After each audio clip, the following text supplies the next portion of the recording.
존경하는 국민 여러분, 선배 동료 국회의원 여러분, 저는 2018년도 예산안 반대 토론을 하러 나온 자유한국당의 전희경 의원입니다. 이 한 장의 사진을 보아주십시오. 한반도의 밤을 찍은 유명한 위성사진입니다. 저 보석같이 빛나는 대한민국의 오늘과 저 칠흑 같은 어둠에 휩싸인 북한의 모습을 좀 보십시오. 분단 당시 우리보다 전력산업, 비료산업 모든 면에서 풍부한 인프라를 가지고 있었던 북한이 오늘날 지구상에서 가장 어두운 암흑에 갇히게 된 것은 바로 체제 선택을 잘못했기 때문입니다. 우리는 자유민주주의와 시장경제를 선택했고 북한은 공산주의, 계획경제를 선택한 그 간발의 차이가 오늘날 저토록 극명한 차이를 보인 것입니다.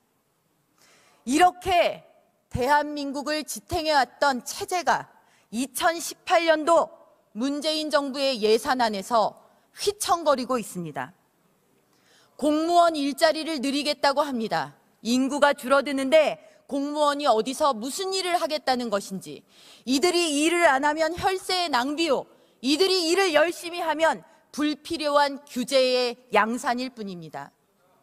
문재인 케어, 아동수당, 기초연금 인상 모두 재정 확충 계획이 미비된 졸속 예산안입니다. 미래 세대에게 고통만 주는 것입니다.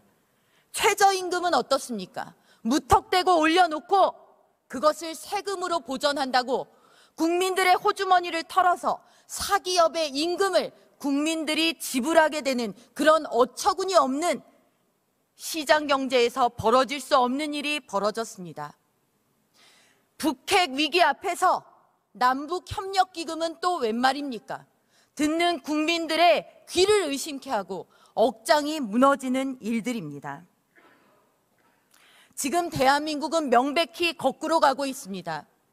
세계는 공공부문 사이즈를 줄이고 경직된 노동시장을 유연화해서 기업을 살리는 데 매진하고 있습니다.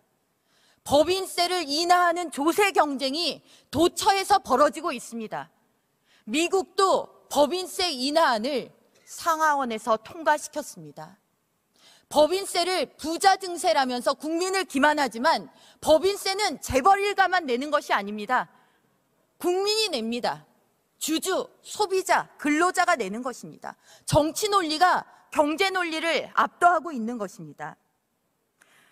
정부가 문제 해결사라고 국민을 기만해서는 안 됩니다. 정부는 문제 해결사가 아니라 많은 경우에 있어서 문제의 원인 제공자 그 자체였던 것입니다. 정부가 모든 일을 해주겠다고 합니다. 정부가 선한 의지를 가지고 있다고 합니다. 무상이면 더 좋다라고 합니다. 우리가 타고 있는 무상열차가 가속 페달을 밟으면 무상급식은 배급사회로, 정부가 제공하는 일자리는 너는 몇 호 작업장에서 일하라는 사회로, 정부가 제공하는 주거는 너는 어느 지구 몇 번 라인에서 살아야 되는 그런 세상으로 우리를 몰고 갈 수 있다라는 그 경각심을 우리는 갖지 못합니다. 하늘은 스스로 돕는 자를 돕는다. 내 삶은 내가 책임진다.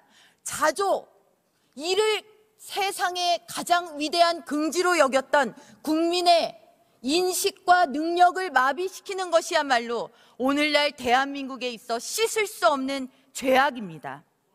지금 문재인 정부의 예산안이 바로 이런 가장 큰 범죄를 저지르려고 하고 있습니다. 우리 대한민국은 반만년 역사라고 합니다. 이 반만년 역사 동안 우리가 끼니 걱정을 하지 않고 보릿고개라는 말을 면한 지는 산업화 이후 불과 30여 년에 불과합니다. 단 한 세대만이 굶주림을 벗어난 삶을 영위했습니다. 우리가 너무나 쉽게 이 사실을 잊고 있습니다. 반만년 역사에서 단 한 세대만 정점을 찍고 그 다음부터 다시 굶주림의 반만년을 우리 후대에게 물려줘야 되겠습니까? 2018년도 예산안은 비단 단 한 해의 예산안이 아닙니다. 대한민국이 이 길로 들어서느냐 아니냐를 판가름 짓는 그런 중요한 선택의 순간입니다. 존경하는 의원 여러분, 현명한 판단을 기대합니다. 감사합니다. 수고하셨습니다.